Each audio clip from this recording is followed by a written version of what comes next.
আসসালামু আলাইকুম। আজকে ভাবছিলাম যে মিষ্টি কুমড়ার অসম্ভব মজার এই তরকারিটা আপনাদের সাথে শেয়ার করব, কিন্তু ইনশর্ট করার পরে আমার ইনশর্টটা ডিলিট হয়ে গেছে। এর জন্য ওই রেসিপিটা আমি আপনাদের সাথে শেয়ার করতে পারি নাই। এখন এই একটা ভিডিও আমার ছিল শিং মাছের তরকারি। এই তরকারিটা খেতে অনেক ভালো লাগে। আমি সাধারণভাবে এভাবে ভুনাটা করি। শিং মাছ এভাবে ভুনা করলে কিন্তু অনেক বেশি মজা হয়।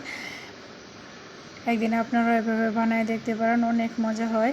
এখানে প্রথমে আমি তেল দিয়ে কালো জিরা ফোড়ন দিয়ে পেঁয়াজ কুচি করে দিছি আর রসুন দিছি। শিং মাছ ভুনায় কিন্তু রসুন তা ছোটো ছোটো করে কেটে দিলে খুব বেশি মজা হয়, খেতে ভালো লাগে। আর দিয়ে দিলাম পরিমাণ মতো লবণ, হলুদের গুঁড়া, মরিচের গুঁড়া, আর অল্প একটু জিরের গুঁড়া, ধনে গুঁড়া। ধনে বলতে আমি এখানে রাঁধুনি সস, মিষ্টি সস আর মৌরি, এই তিনটা একসাথে মিক্সড করে আমি গুঁড়া করে নিছি। এবার তিনটা একসাথে মিক্সড করে নিলে, তিনটা সস একসাথে মিক্স করে নিলে কিন্তু তরকারির ফ্লেভারটা অন্যরকম হয়ে যায়, খুবই ভালো হয় খেতে। মশলা আর কাঁচা আলু আমি ছোট ছোট করে কেটে দিছি। কাঁচা আলুটা দিলে খেতে ভালো লাগে। আলুটা আগে একটু কষায় নিলাম, কারণ আলু সিদ্ধ হতে একটু সময় লাগবে, এই জন্য পেঁয়াজের সাথে আলুটা দিয়ে দিছি। এগুলো দেশি শিং মাছ, নদীর টাটকা শিং মাছ। আলহামদুলিল্লাহ, শেরপুরে এসে আলহামদুলিল্লাহ মাছ, এগুলো ছোটো মাছ, দেশেরই মাছ খেতে পারি, খেতে খুবই ভালো লাগে।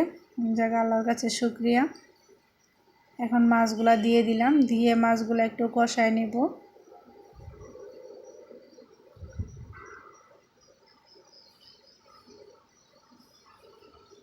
মনটা খুবই খারাপ হয়ে গেল। ওই তো আসলে একটা ভিডিও করে ইনশর্ট করার পরে যখন নষ্ট হয়ে যায় তখন কিন্তু খুবই খারাপ লাগে।